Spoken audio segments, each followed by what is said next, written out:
We are back in business, ladies and gentlemen. I want to start off by thanking all of the people that took the time to watch the previous episode. I received some really nice messages from people, and I just want to say that means the world to me. I really don't have any expectations with Thomas Talks. I'm really doing this to be honest with myself and be reflective as possible. My hope is that if one person can walk away from each episode with new insight into their own life or a new thought that maybe makes them think about things a little bit differently or in a more positive light, I'm achieving my goal for this and some. Super thankful, and I'm super excited for where Thomas Talks is going to take me and take us, so shout out that. I immediately thought of this episode and wanting to talk about post anxiety because something really interesting happened right before I hit post of the first episode of Thomas Talks, where I'm writing the description for the YouTube video and I'm about to hit publish and my heart is racing, bro. Butterflies in my stomach, and I just became incredibly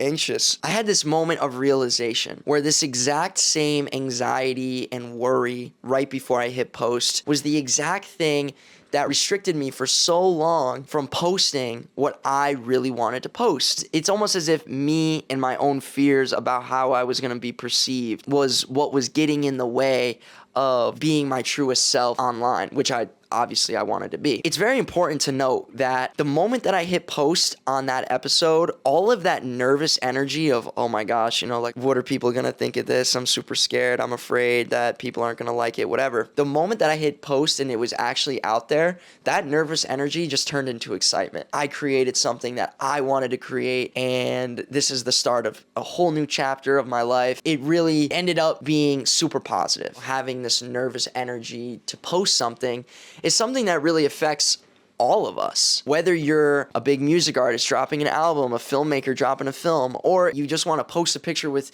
you and your friends on Instagram, this weird illusion of something could go wrong with this post, I think holds a lot of people back. When I publish something, I'm not doing it for anyone else, I'm doing it for me. And I think that kind of sounds like pretty intuitive, right? Like obviously you're posting it for your own account, but I think it's a little bit deeper than that. There was a long time where I was really motivated by how other people were going to perceive me after the fact. Putting other people's perceptions of me and opinions of me before how I wanted to just express myself. What happens when you do that is whatever validation you get from the post and putting yourself out there, you're putting in the hands of other people and you're not putting it in the hands of yourself. And that's a slippery slope. I've reached the point now where I kind of separate the people who are viewing what I put out to what I am viewing for myself. For instance, my Instagram. Every single film short that I've put out on my Instagram has been my art. Because I was putting out films that I wanted to put out and that I really enjoyed, I was feeling so much gratification within myself that I was expressing myself in a way that I wanted to express. All of a sudden, you become proud of yourself for being true to yourself. And that becomes way more important than, what anybody else could possibly think about it. There's always going to be some people that are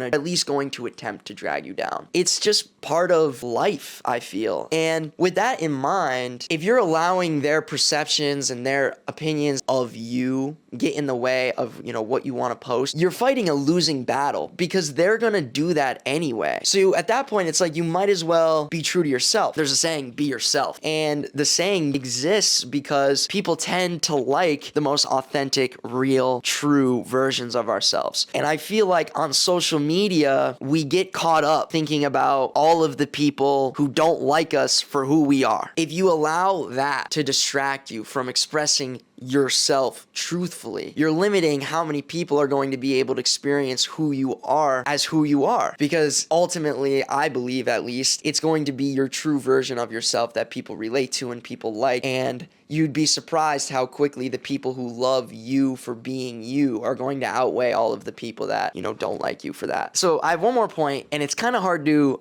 articulate, but I'm going to do my best. We are at a very unique time in human history where self-expression is accessible to wide ranges of people all over the world. It makes you realize that social media and expressing yourself is actually something to be really grateful for. I can speak my mind, where I can be myself, and I can do it in a way that it reaches potentially millions of people. Taking advantage of the opportunity that we have in front of us, I think is really, really important. And if you're somebody who, wants to post and wants to get themselves out there, but is nervous, I would just say, seize your opportunity. The sky at the end of the day is your limit. I don't even know who's watching this right now. You offer something to someone, and if you're worried about what could go wrong, you're holding yourself back from helping that person that's going to take something really valuable from you. You have no idea how capable you are of inspiring others. So